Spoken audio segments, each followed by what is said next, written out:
Hello and welcome in my tech valley.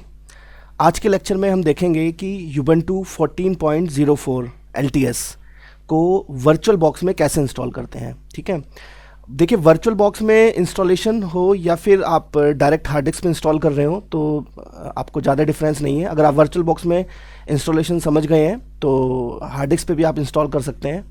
अच्छा, आज का जो केस है मैं ये मान कर चलूँगा कि डुअल बूट मशीन नहीं होगी। मींस कि आपके पास एक कंप्यूटर है, उसमें आपको कंप्लीटली एक ही ऑपरेटिंग सिस्टम रखना है, यानी कि यूबंटू ही रखना है। ठीक है, तो सबसे पहले डाउनलोड करते हैं जी।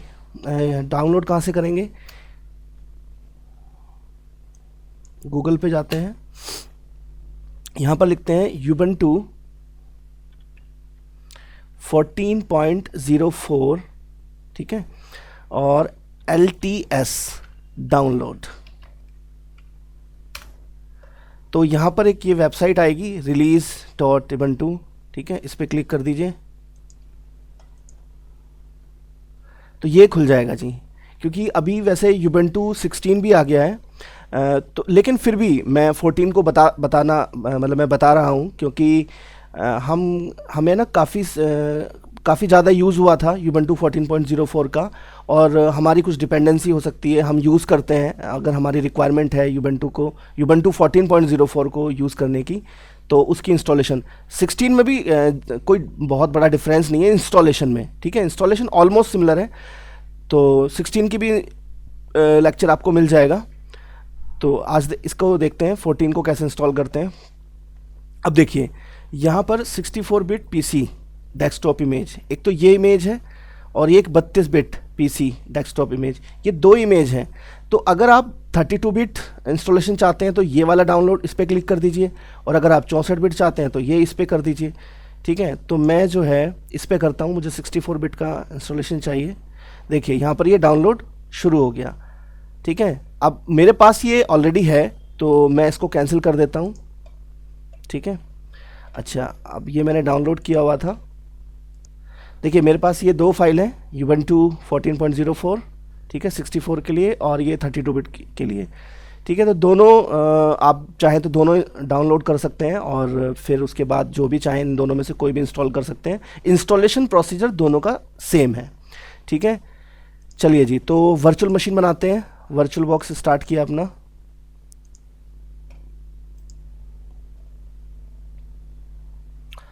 ये हमारा वर्चुअल बॉक्स स्टार्ट हो गया। अब देखिए वर्चुअल बॉक्स में न्यू पे क्लिक किया।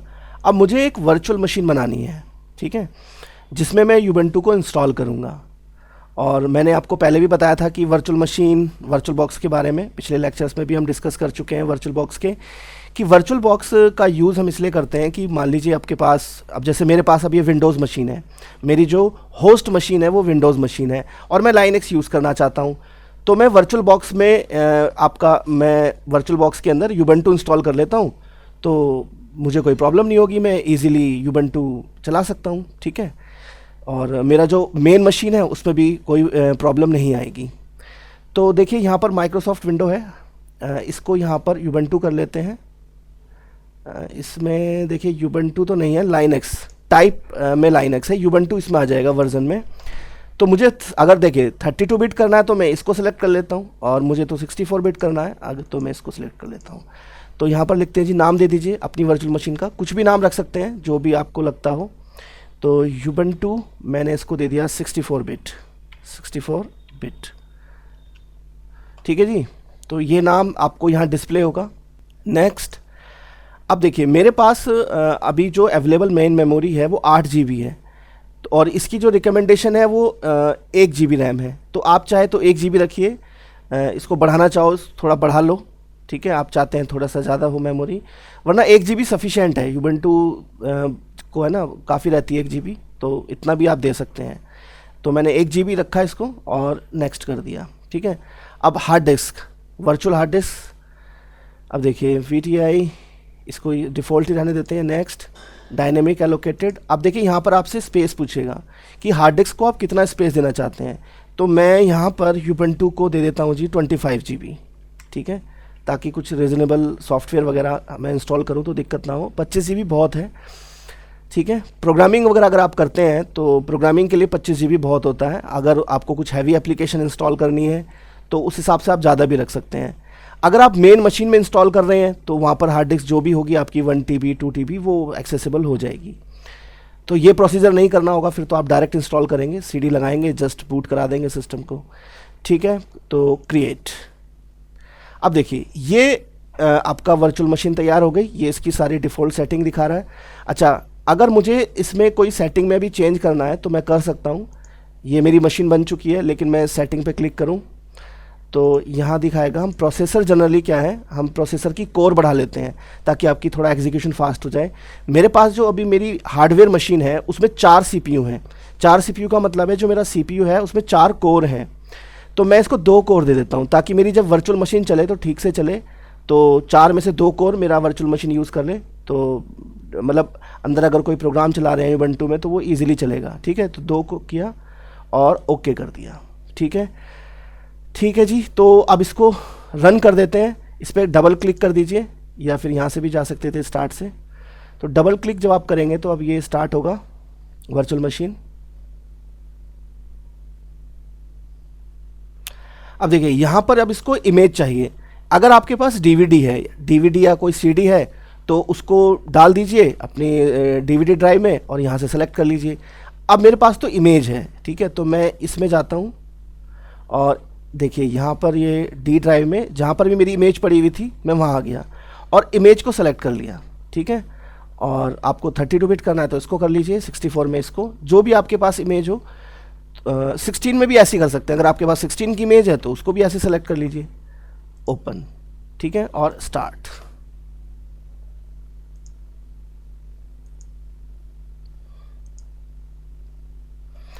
बूट हो रहा है जी उबंटू। हाँ जी, तो ये विंडो आ गई है हमारे सामने। अब देखिए उबंटू का जो इंस्टॉलेशन आप इमेज होती है उसमें आप बिना इंस्टॉल करे भी उसको उबंटू को यूज़ कर सकते हैं। तो देखिए अगर मैं यहाँ पर लिखूँ ना ट्राई उबंटू, इस पर क्लिक कर दूँ तो अभी क्या होगा कि मुझे ये डेस्कटॉप मिल जाएगा यहाँ पर और मैं कुछ थोड़े बहुत बेसिक्स यूटिलिटी यहाँ पर चला सकता हूँ। मतलब जस्ट मैं ये देखना चाहता हूँ बिना इंस्टॉल करे हुए कि उबंटू को यूज़ कैसे करते हैं। लेकिन कोई भी वर्क सेव नहीं होगा। ठीक है, सब कुछ जो है ना एक तरह से रैम में रहेगा। तो ये वो ऑप्शन है उबंटू का, लेकिन हम इसको अभी नहीं देख रहे हैं, हमें तो इंस्टॉल करना है। ठीक है, तो मैं इंस्टॉल करता हूँ जी, इंस्टॉल उबंटू पे क्लिक कर देता हूँ। अब देखिए यहाँ पर क्या ऑप्शन आते हैं जी, वो कह रहा है जी 6.6 GB अवेलेबल होना चाहिए। हाँ जी, मैंने तो 25 GB दिया था। ठीक है, और इज़ कनेक्टेड टू इंटरनेट, तो अभी मैं इंटरनेट से भी कनेक्टेड हूँ। देखिए ज़रूरी नहीं है कि आप इंटरनेट से कनेक्टेड हो, बस ये दिखा रहा है कि अभी जो उबंटू है वो इंटरनेट से कनेक्टेड है। अब अगर मैं यहाँ पर देखिए, आप चाहते हैं कि डाउनलोड अपडेट्स वाइल इंस्टॉलिंग, मैं चाहता हूँ कि जब मेरा उबंटू इंस्टॉल हो तो वो अपडेट भी कर ले, तो इसको कर दें। लेकिन मैं इसको अभी जो है ना मैं इसको रिकमेंड नहीं करूँगा क्योंकि फिर काफ़ी टाइम लेता है इंस्टॉलेशन में। तो फिर पहले आप इंस्टॉल कर लीजिए, उसके बाद हम अपडेट कर देते हैं। ठीक है, बाद में अपडेट कर सकते हैं। तो ये दोनों अभी मैंने अनचेक रखा है और ये तो इसने डिटेक्ट करके बताया है। अब कंटिन्यू पे क्लिक करते हैं जी।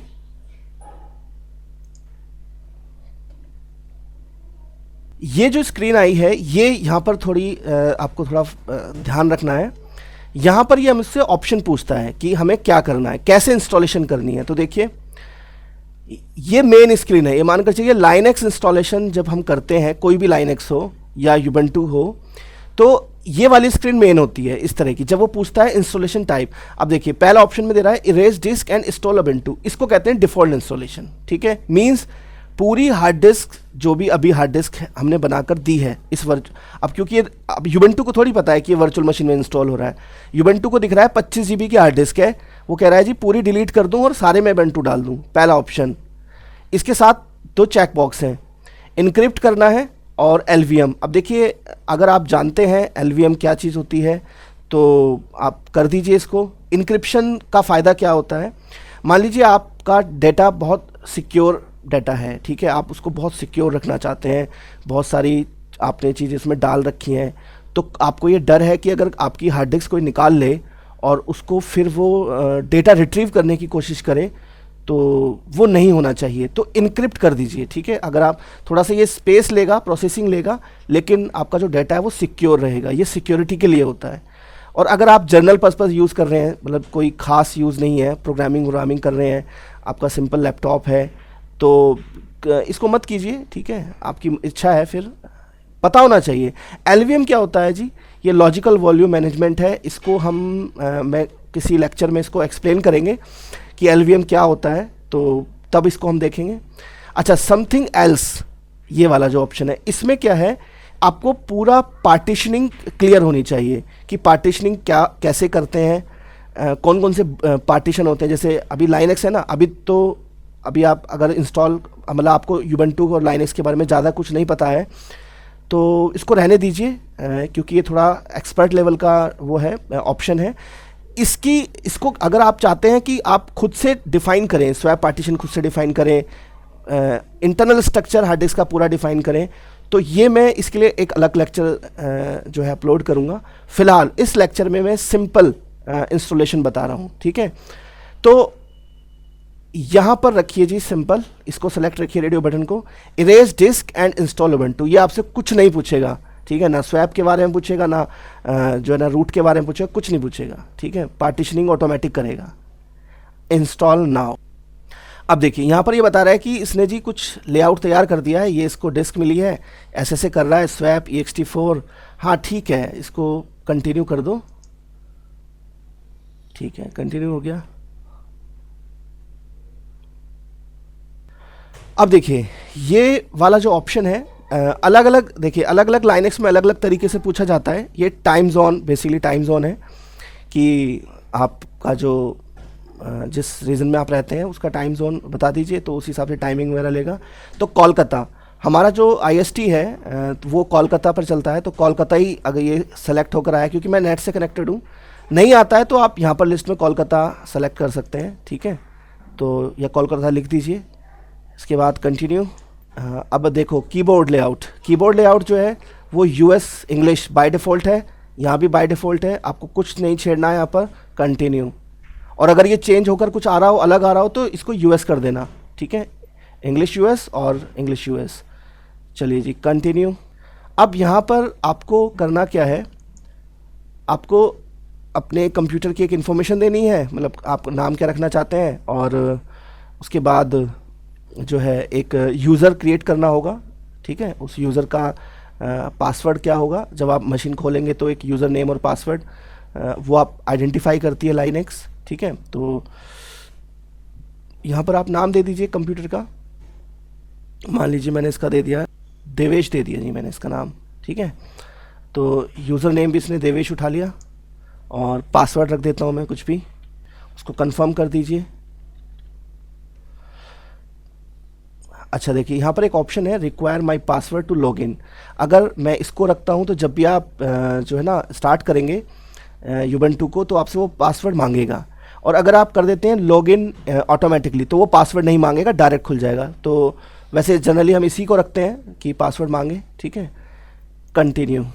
चलिए जी इंस्टॉलेशन स्टार्ट हो गई है, अभी ये थोड़ा सा टाइम लेगा। हाँ जी, तो इंस्टॉलेशन कंप्लीट हो गया, और यहाँ पर जो है ना ये विंडो आ जाती है इंस्टॉलेशन जब कंप्लीट हो जाता है कि installation is complete, you need to restart the computer in order to use the new installation. तो आप जब इस पर क्लिक करेंगे तो मशीन रीस्टार्ट होगी। आपने जो इमेज फाइल है उसको आपको हटा देना है। अगर आप सीडी से इंस्टॉल कर रहे हैं तो सीडी आपको बाहर निकाल लेनी है, ठीक है। अभी वो कहेगा, देखिए अपने आप ही वो कहेगा, देखिए यहाँ पर मैसेज आया ना, please remove installation media and close the tray. अच्छा, तो मेरे देखिए यहाँ पर हम जाते हैं, यहाँ पर ये चीज़ लगी हुई है ना होस्ट ड्राइव में, तो वो ऑटोमेटिकली, अभी देखते हैं, इसको रीस्टार्ट करते हैं।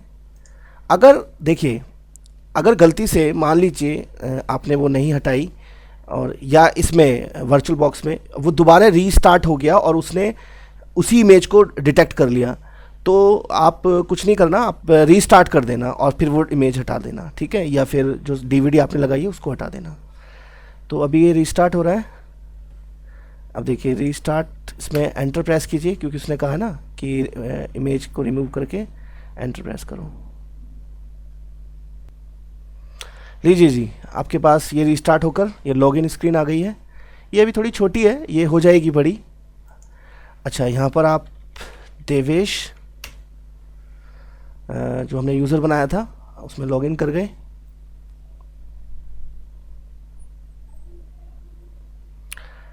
अब देखिए, एक यहाँ पर ये ऑप्शन देता है a new version of Ubuntu is available. ठीक है, तो आप चाहें तो आप इसको अपग्रेड कर सकते हैं। अपग्रेड का मतलब होता है एक वर्जन से दूसरे वर्जन में जाना। ठीक है, उसको आप अपग्रेड करना चाहें कर लीजिए, लेकिन मुझे तो ये 14.04 पे ही काम करना था। मान लीजिए मेरी रिक्वायरमेंट थी, तो कोई ज़रूरी नहीं है मैं इसको अपग्रेड करूं। देखिए, एक टर्म होगी अपडेट। तो अपडेट का मतलब होता है कि आपका जो एग्जिस्टिंग सिस्टम है उसमें जो आपके पैकेजेस इंस्टॉल हुए हैं उनको अपडेट करना, और अपग्रेड का मतलब होता है कि ये जो उबंटू है इसको अपग्रेड कर देना। अब जैसे हम 14 पे काम कर रहे हैं तो 16 पे ले जाएगा, तो मुझे नहीं करना ये, तो मैंने इस पर कर दिया डोंट अपग्रेड। ठीक है, तो अब देखिए ये कह रहा है यहाँ पर you can upgrade at a later time by opening software. मैं इसको बाद में भी कर सकता हूँ अगर मुझे अपग्रेड ही करना हुआ, तो मैंने कहा ठीक है, ओके। अच्छा, अब यहाँ पर हमारे पास ये उबंटू आ गया। अच्छा, अगर आपने VMware में इंस्टॉल किया है, देखिए ऐसे किया है तो आपके पास बड़ी स्क्रीन आ गई होगी। तो इसमें एक काम और कर सकते हैं आप, इसमें insert guest addition CD image, इस पर जाइए, इस पर क्लिक कर दीजिए।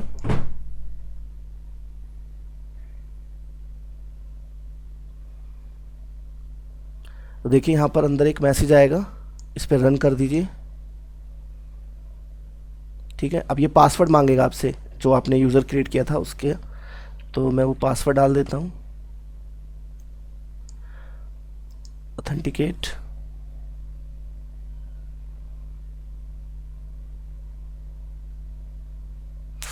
ये गेस्ट एडिशन जो है ना बेसिकली है क्या, देखिए जो हमारा वर्चुअल बॉक्स है, वर्चुअल बॉक्स इस ऑपरेटिंग सिस्टम से कम्युनिकेट बेटर तरीके से कर सके, और मतलब उबंटू से जो भी आप अंदर ऑपरेटिंग सिस्टम डाल रहे हैं तो उसका, और होस्ट मशीन से, यानी कि गेस्ट टू होस्ट कम्युनिकेशन बहुत अच्छा हो, थोड़ा एफिशिएंट हो जाए, और कुछ इंटरफेसेस डिफाइन हो जाए, एक बेटर कम्युनिकेशन डिफाइन हो जाए, उस चीज़ के लिए कुछ ड्राइवर वगैरह ये इंस्टॉल करता है। तो आपको ये कर देना चाहिए। ठीक है, ये तभी ज़रूरत है जब आप जो है ना ओरेकल वर्चुअल बॉक्स में इंस्टॉलेशन कर रहे हो। अगर आपने डायरेक्ट CD से इंस्टॉलेशन किया है तो आपकी मशीन तैयार है। अब देखिए यहाँ पर आ गया, press return to close this. ठीक है, दिस विंडो, यानी कि अब यहाँ पर हमें एक बार ये कंप्लीट हो गया इसका, तो एंटर प्रेस करते हैं। ठीक है, और एक बार इसे अब रीस्टार्ट कर लेते हैं, शट डाउन, और ये रीस्टार्ट बटन है, रीस्टार्ट। देखिए अब ये बड़ा हो गया ना। ठीक है, तो गेस्ट एडिशन अगर आप डाल लेते हैं तो कम्युनिकेशन बेटर हो जाता है, वो ड्राइवर वगैरह अच्छे से डिटेक्ट कर लेता है। अब ये फुल मोड में आ गया, तो ये लीजिए, तो हमारा उबंटू लाइनेक्स तैयार है जी। अब आप इस पर काम कर सकते हैं। ठीक है, वो नेटवर्किंग, अगर देखिए अगर आपने वर्चुअल बॉक्स यूज़ कर रहे हैं ना, और आपकी जो होस्ट मशीन है, जो मेन मशीन है, उसमें आपका इंटरनेट चल रहा है, तो ऑटोमेटिकली उबंटू में भी नेट चलेगा। उबंटू मतलब ये वर्चुअल बॉक्स ऑटोमेटिकली डिटेक्ट कर लेगा, तो आपको कुछ इसमें खास करने की ज़रूरत नहीं है। देखते हैं, चलो, अगर मेन मशीन में मेरा नेट चल रहा है तो यहाँ पर भी नेटवर्किंग में कोई प्रॉब्लम नहीं होती। ठीक है, ये मोज़िला आ गया। अब यहाँ पर आप, ठीक है जी, अंदर भी नेट चल रहा है और बाहर भी चल रहा है। तो आज का लेक्चर आपको कैसा लगा, और इसमें अगर आपने इंस्टॉलेशन आप करें और आपको कोई डाउट आए उबंटू कैसे इंस्टॉल करते हैं, तो आप कमेंट बॉक्स में क्वेश्चन पूछ सकते हैं। मुझे मेरी वेबसाइट पर जाकर जो है ना भी देख सकते हैं, सारे वीडियो वहाँ पर अवेलेबल हैं, और कोई सजेशन है वो भी बता सकते हैं, कमेंट कर दीजिए। तो और लाइक कर दीजिए अगर आपको वीडियो अच्छा लगा, आप चाहते हैं ऐसे वीडियो और आते रहें, और सब्सक्राइब कर लीजिए चैनल को अगर अभी तक नहीं किया है। कर लिया है तो थैंक यू। ठीक है जी, तो okay, bye bye, thank you.